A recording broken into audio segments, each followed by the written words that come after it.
Hoje, na nossa sessão do nosso curso flexível da First Draft, nós vamos tratar sobre como rastrear fontes. Se for a sua primeira vez aqui, vocês não se preocupem, vocês podem participar dessas sessões de forma independente. Então, se vocês pensarem, eu gostaria de ter participado das outras, não se preocupem, vocês podem participar no links, vocês podem verificar os registros e as gravações das outras sessões, vocês podem se registrar também para as próximas sessões que virão no futuro. Vamos fazer 4 coisas hoje. Primeiramente, vamos tratar de alguns conceitos básicos, o que nós queremos fazer ao investigar fontes. Vou falar sobre 3 hábitos ou regras de ouro, que também nós compartilhamos, por exemplo, com os nossos colegas, como a Shea Urbani, na nosso escritório de Nova York. Vou falar sobre dicas e táticas para investigações digitais, entender automação, bots, cyberbots, todas essas coisas que nós discutimos como se fossem sinônimos, mas que não são. Se vocês não me conhecem, meu nome é Laura Garcia, sou gerente de suporte e treinamento na First Draft. Vocês podem me encontrar no Twitter, @LauraGRB.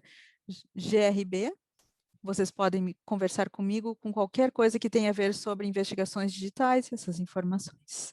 Vamos, então, entrar nos conceitos básicos. Falamos um pouco sobre isso nas nossas sessões prévias, mas é muito importante falar que na First Draft nós utilizamos 5 pilares para pensar em todas as investigações digitais online, uma imagem, um vídeo, um tweet ou uma conta.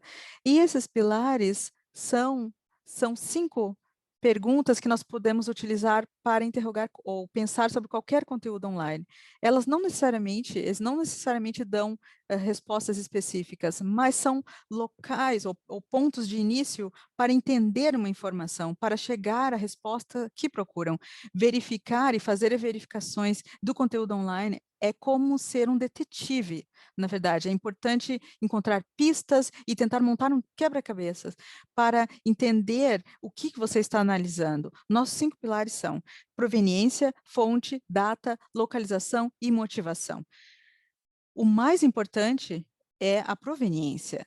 Tudo que vocês veem online provavelmente veio de um outro lugar. Pelo menos a maioria das coisas. Pensem na natureza da internet, como nós nos comunicamos. Nós compartilhamos coisas, a gente mistura, a gente compartilha. Ou seja, sempre que você encontra alguma coisa online, a sua primeira pergunta deve ser: será que eu estou olhando para o conteúdo original? Como eu posso verificar isso? E se não parece ser original, como eu posso rastrear isso, tanto quanto possível, para encontrar a fonte original? Espera-se encontrar essa fonte, esse original. E mesmo que não consiga, esse rastreio, essa jornada vai te contar muito sobre essa narrativa. Tanto dessa forma, a proveniência vai te contar muito sobre esse conteúdo. O próximo pilar é a fonte. E tentar encontrar quem publicou essa informação original, quem é essa pessoa, para identificar a sua identidade. E, chegando ao original, mesmo que você não chegue realmente ao original, quem é essa pessoa, quais são os links, qual é o idioma no qual foi postado, isso vai trazer informações. A data também está intimamente ligada, ou seja, porque, por exemplo, se eu postei uma foto no meu Instagram hoje, dizendo, está um dia bonito em Londres, não significa que é hoje, ou de Londres, não significa, não é? Pode ser que eu peguei a foto do Weather Channel, não é? Tudo isso pode ser independentemente verificado. Isso tem a ver com a localização. E depois temos o 5º pilar, que é a motivação. Ou seja, por que que alguém criou um conteúdo? E eu falo em conteúdo porque podem se tratar de imagens, websites, vídeos, documentos, etc. Qualquer coisa. E essa pergunta do porquê sempre pode ser é uma pergunta aberta e nem sempre uma certeza, mas também traz ideias sobre a narrativa. Então, pensando sobre fontes, não podemos pensar só sobre pessoas ou uma conta, mas um conteúdo, a fonte da informação que você está investigando. Quem fez o upload? Será que eles fizeram o upload, mas não criaram o conteúdo? Será que o que fala sobre a conta? Será que faz sentido que a pessoa que tem a conta é quem ela diz que é? Será que você consegue ter informações sobre localização? Será que ela é da Tailândia mesmo, quando diz que é, ou se ela estava apenas lá de férias, por exemplo? E aqui, quais são as informações de contato? E temos aqui os 3 hábitos que temos. Isso aqui veio da Shea. Primeiro, primeira regra é fazer uma pesquisa de imagem reversa. É muito poderoso. Isso dá resultados muito interessantes guiando as nossas pesquisas. Vou dar um exemplo. Esse é um caso muito claro de uma pesquisa, do poder da pesquisa reversa.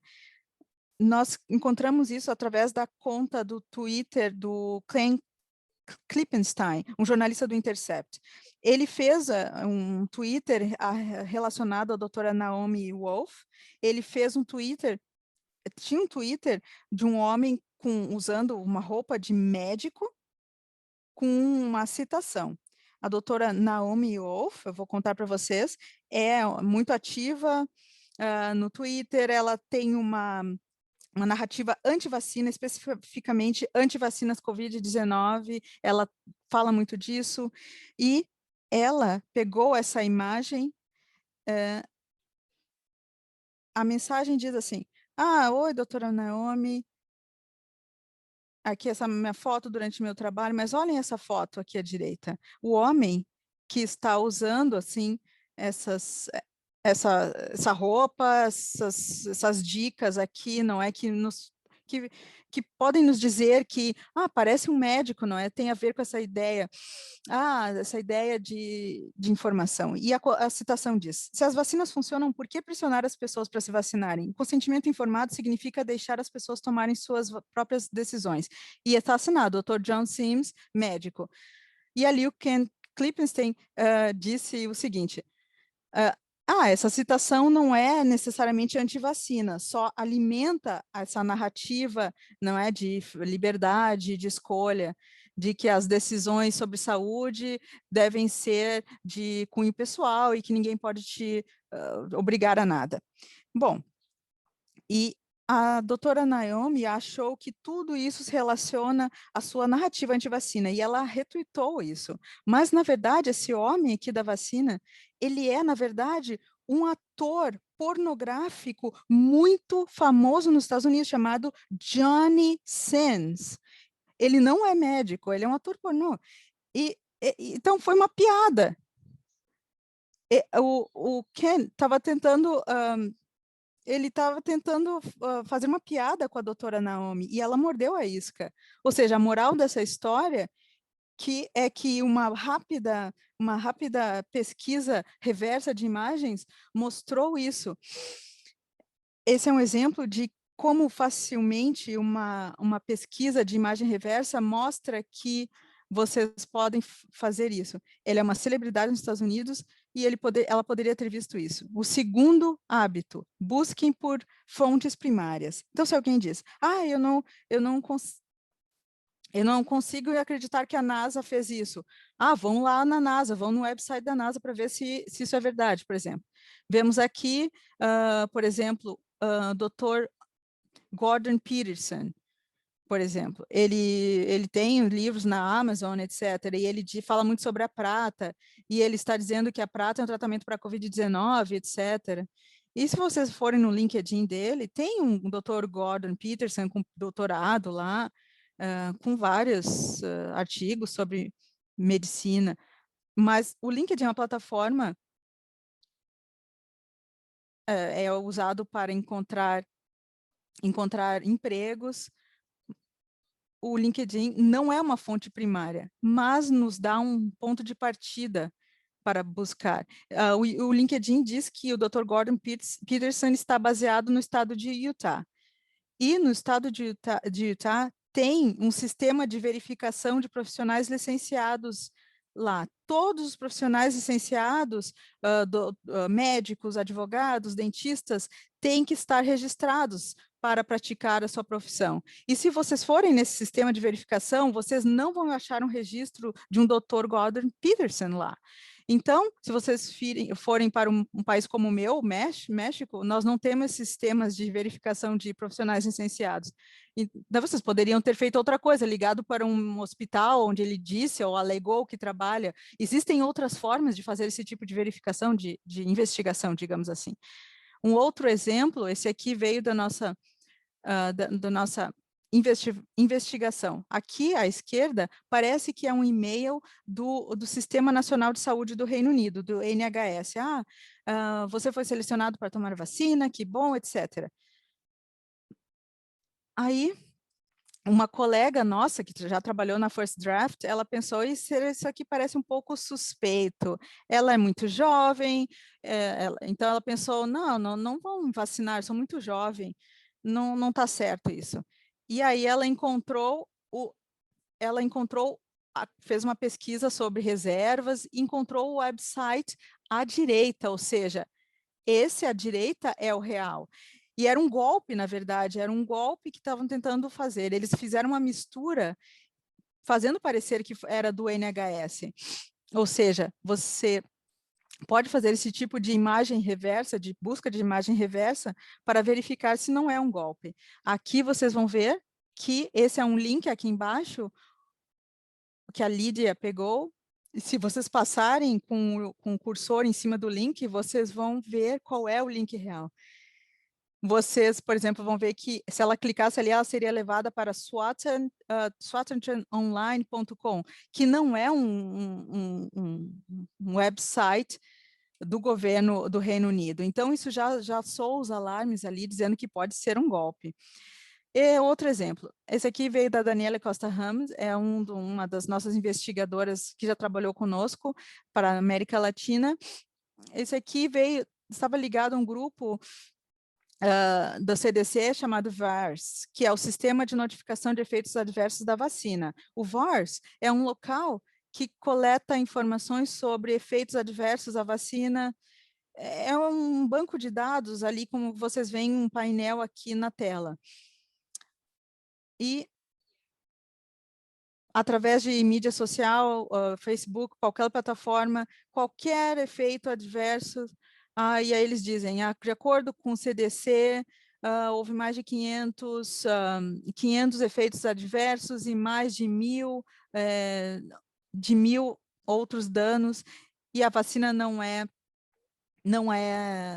segura. Mas se vocês forem ao website deles, vocês vão encontrar algo crucial, dizendo que o VAERS contém informações sobre relatórios não verificados sobre efeitos adversos. E os relatórios são aceitos de qualquer pessoa.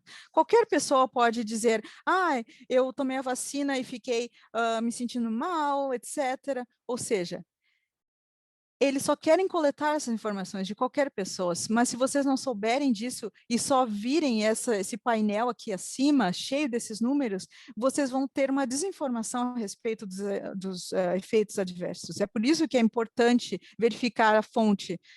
E isso pode nos ajudar, as nossas famílias, as nossas comunidades a entenderem melhor essas informações.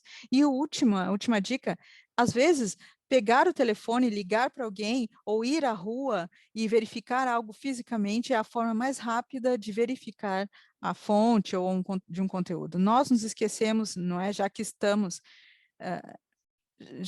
nesse espaço midiático, não é? De mídia online, a gente se esquece às vezes disso. Estamos falando de humanos e as nossas comunidades, os espaços onde vamos, são físicos também. Nós às vezes nos esquecemos disso. E às vezes a forma mais fácil, mais rápida é fazer isso, fazer uma divulgação, uma cobertura analógica, física, presencial. Então, vamos falar mais sobre dicas para investigações digitais. Quando se trata de conta online, temos aqui uma conta sobre tweet, Isso também para qualquer conta de TikTok, Facebook, etc. Vocês têm que buscar todas as informações que estão lá, que estão visíveis para que vocês vão mais além e investiguem. Por exemplo, a foto de perfil. Vocês podem fazer uma busca reversa sobre a imagem. Às vezes, a foto não é a foto real. Vocês podem fazer isso. Ou, às vezes, vocês vão ver que veio de um banco de imagens pública ou roubaram de algum lugar, pegaram de algum outro lugar e vocês vão encontrar lugares onde ela já foi postada, ou rastrear de onde veio. E qual é o título, o nome do perfil? Será que esse nome do perfil pode ser encontrado em outras plataformas? Será que eles mencionam qual é a sua profissão? Será que esse título, o nome do perfil, pode ser verificado na empresa? Por exemplo, na minha conta do Twitter, eu coloco lá que eu trabalho na First Draft. E se vocês forem no website da First Draft, vocês vão encontrar o meu nome lá. Isso ajuda vocês a verificarem quem eu sou, por exemplo.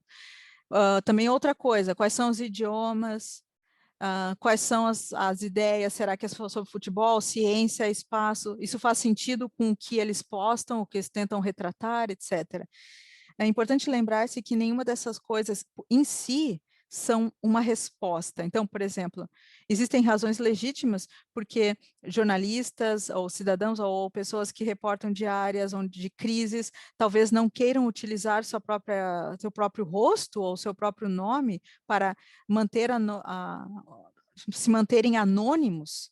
Existem motivos para isso. Então, não necessariamente quer dizer que seja um golpe. Então, não são respostas em si, são apenas bandeiras vermelhas de alerta para que busquemos mais, para que façamos mais investigações. Então, às vezes, por exemplo, se julgarmos apenas pelo nome, por exemplo, do título, por exemplo, Look More, 195.29.310, pode parecer que é um golpe, que não é real, mas nem sempre é assim. Temos aqui uma ferramenta que é a Twitonomy, fácil de usar, basta se logar no Twitter. Ele verifica o comportamento de uma conta de Twitter em particular. Pensa sobre a conta, analisa a conta. Se vocês verificam aqui uma conta, por exemplo, Doug 18669538 e verifica o número de tweets por dia, percentual de tweets que são retweetados, tentando estabelecer pontos iniciais de investigação para aprofundar a investigação. Da mesma forma, não são indicações diretas de automação ou de que alguma coisa suspeita está acontecendo. São pontos iniciais de investigação. Por exemplo, nos Estados Unidos, a conta, por exemplo, a conta, por exemplo, do presidente dos Estados Unidos pode se comportar de forma muito diferente agora do que era antes, mas ainda existem pessoas reais por trás dela. Também temos que pensar nas redes de apoio. Por exemplo, quais são os usuários aos quais reagem mais, quais usuários eles respondem ou replicam mais, quais são os hashtags que eles mais utilizam, quais são os seus tweets mais populares, quais são os idiomas que eles utilizam, e também quando eles fazem mais tweets. A maioria de nós dormem, não é? Nós precisamos dormir. Então, às vezes, existem lacunas no momento de que, no qual essas pessoas dormem. Então, ter uma lacuna no uso, no percentual de uso, mostra que a conta talvez não tenha altos níveis de automação. Então, não são respostas em si, mas colocar todas essas variáveis juntas nos dá uma ideia, um retrato sobre o comportamento de uma conta que estejamos verificando online. Então, nós não estamos aqui falando apenas sobre a fonte que uma pessoa faz e como ela se representa online. Existem toneladas de ferramentas que ajudam vocês a analisarem websites. Uma das nossas favoritas é a viewdns.info. E a viewdns.info permite que nós verificamos várias coisas, como nós vemos aqui na tela. Por exemplo, nós podemos ver as informações de registro do site.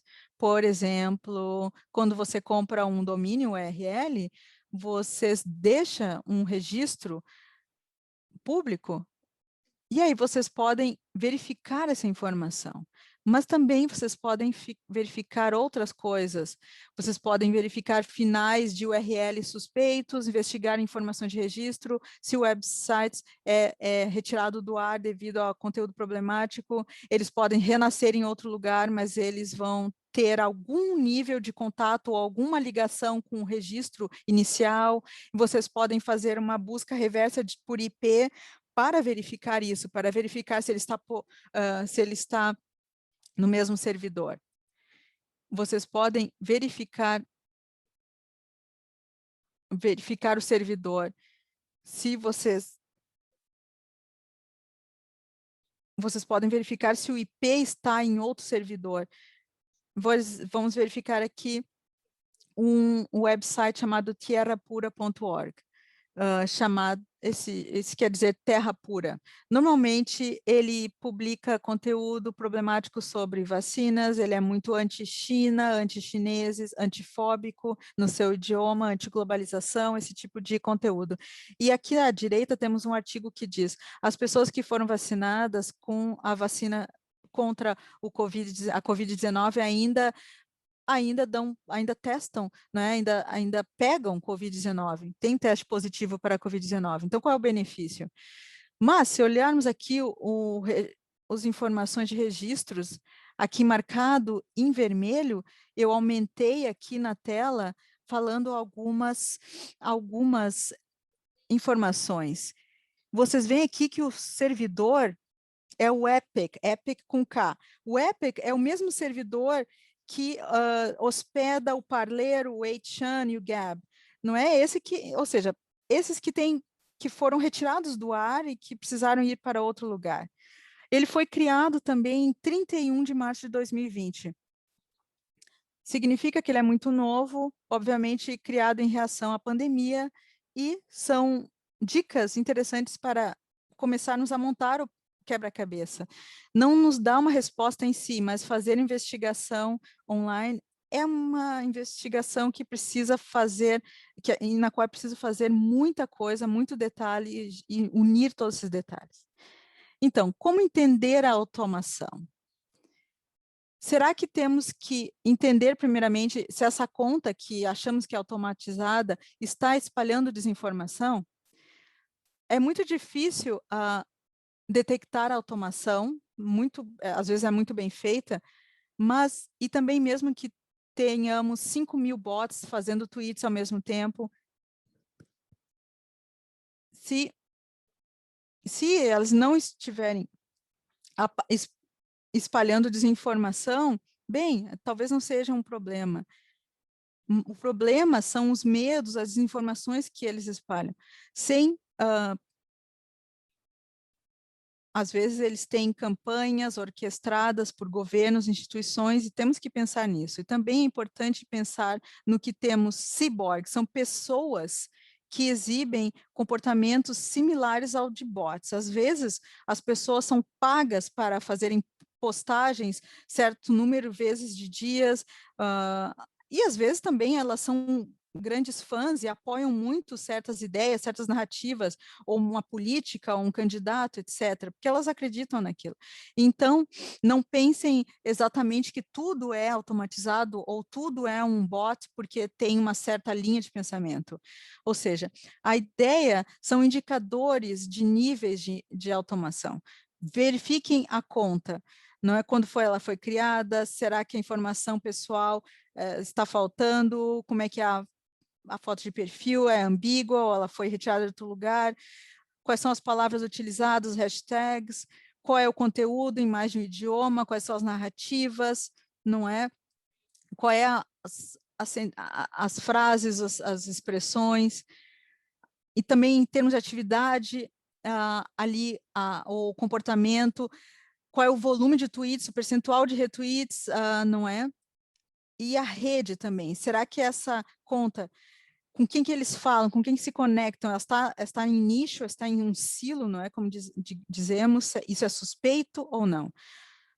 Vocês podem encontrar muito mais informações no nosso guia essencial na firstdraftnews.com/training sobre como verificar informações online.